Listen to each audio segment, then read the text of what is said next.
Fala aí, galerinha. Vamos continuar a nossa aula aqui de Geografia. Meu nome é Mário Sérgio, eu sou do canal Geografia é Aqui.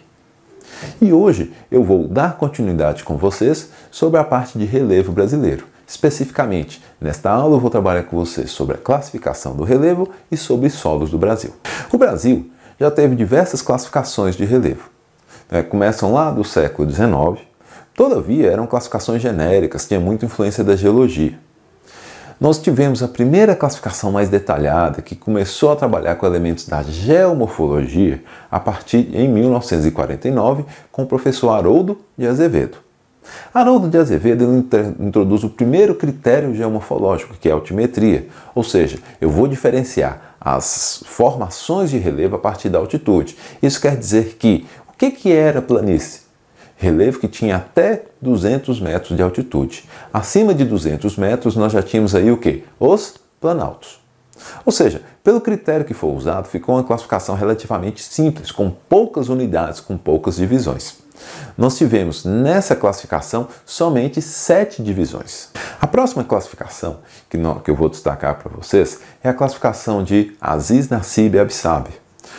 Absaber fez essa classificação em 1962. Especificamente sobre a classificação de Absaber, o que nós vamos perceber? Absaber, ele introduz um novo critério de classificação. Ele utiliza ainda a questão da altimetria, sim, mas ele utiliza os critérios, morfodinâmicos. O que é isso? Ou seja, ele entendeu que no Planalto a gente tem processos de erosão, de acumulação de sedimentos, mas que ele perde sedimentos para as áreas mais baixas, ou seja, principalmente para as planícies. Então, esses critérios de morfodinâmica foram utilizados para que Absaber pudesse fazer a sua classificação. Mesmo com essa introdução de um novo critério, a classificação dele não teve tantas unidades. Ou seja, se a gente pensar que de Haroldo de Azevedo tinha 7 unidades, a de Absaber tem somente 10. A grande diferença com relação às classificações vai ser a de Jurandir Ross. Como eu falei com vocês, ela foi de 1989. Só que Jurandir Ross, ele utilizou algumas tecnologias que Haroldo de Azevedo e Absaber não tiveram acesso, que foi o projeto Radam Brasil. O projeto Radam Brasil foi um investimento do governo para mapeamento do território brasileiro a partir da utilização de radares. Ou seja, a partir da leitura dos radares, Ross conseguiu ter um detalhamento maior da superfície do território brasileiro e com isso ele desenvolveu a sua classificação. Ross, ele, além de usar a altimetria como critério, ele introduz agora 3 novos conceitos que são desdobramentos da morfodinâmica usada por Absaber. Que conceitos são esses? Ou seja, que novos critérios são esses? O primeiro critério são os processos morfoestruturais. Ou seja, que estrutura geológica está ali debaixo daquela forma de relevo? Essa estrutura geológica vai dar base. Por isso que nós temos, quando a gente pensa em relevo brasileiro, nós temos, por exemplo, os escudos cristalinos e os planaltos formados em cima dos escudos cristalinos, e nós temos também escudos cristalinos e planaltos formados sobre esses escudos cristalinos, mas com acumulação sedimentar, ou seja, nós vamos ter formações de relevo diferentes. Por exemplo, na formação cristalina, com base em rochas plutônicas, nós vamos ter os famosos mares de morro, os domínios dos mares de morro. Já na região de sedimentos, nós vamos ter o quê? As famosas chapadas. Outro elemento também inserido, outro critério, são os processos morfoclimáticos, ou seja, a influência do clima na formação, na constituição do relevo. E o último critério que ele inseriu foi o morfoescultural, que é a influência de climas passados na constituição do relevo. Dessa forma, quais as principais alterações da classificação de Jurandir Ross? Primeira coisa, o número de unidades. A gente tem lá de Absaber com 10 unidades, a de Jurandir agora já tem 28.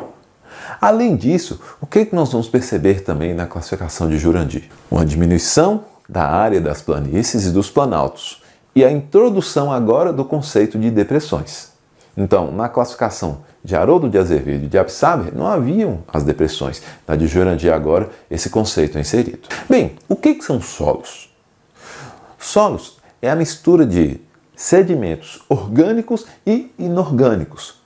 É aquela parte superficial que nós vamos ver na litosfera.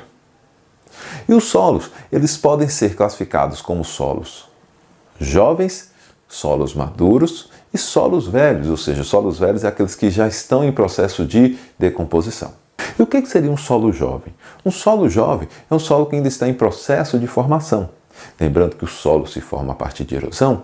Então, observem, o solo, quando a gente considera maduro, ele tem de ter camadas. Observe a imagem que está aparecendo, que nós vamos ter a camada H, que é a camada de humus, horizonte A, que é o horizonte formado ali por rocha já decomposta, misturado com matéria orgânica, horizonte B, que é uma transição. A gente já tem o solo em si formado, né, que é a rocha decomposta misturada com matéria orgânica, mas nós começamos a ter ali já alguns pedriscos, cascalho, etc. O horizonte C já é a rocha, né, matriz lá embaixo, entrando em processo de decomposição, de intemperização. Repare que já é uma rocha trincada, né, com frestas, etc. E por fim, o R ou Z que está lá embaixo, que é a rocha matriz sem sofrer essa erosão. Então, o solo maduro, ele tem essa composição. O solo jovem ainda não chegou nessa situação. Ela ainda está em formação, por isso que é um solo raso. Bem, por que eu estou chamando a atenção, né, dando esses conceitos sobre solo? Para a gente poder falar do solo brasileiro. Como nós somos um país de climas tropicais, onde a gente tem influência muito grande de chuvas, né, um volume de chuva considerável, de forma geral, os solos brasileiros não são solos de boa qualidade.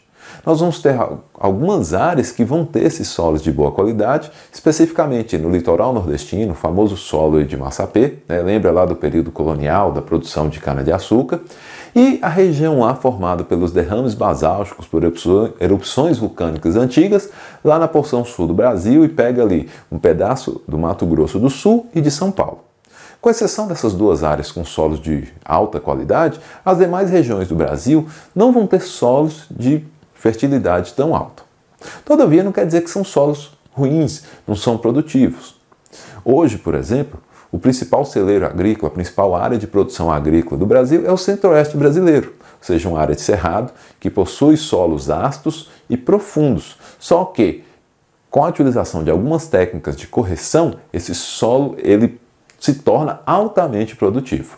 Como a chuva, né, como a água, é o principal fator de erosão para os nossos solos, é interessante a gente entender que nossos solos não são solos, vamos colocar assim, de grande resistência, mas são solos consideravelmente sensíveis. Tanto que nós já temos processos de erosão intensificados, por exemplo, no sertão nordestino e no sul do Brasil. Então é importante que sejam desenvolvidas técnicas de conservação e manejo desses solos para evitar problemas futuros, como eu já citei para vocês aí, a questão da desertificação. Velho, não é possível que você assistiu essa videoaula até agora, não se inscreveu no canal, não deu um like e nem marcou o sininho? Véi, quebra o galho aí!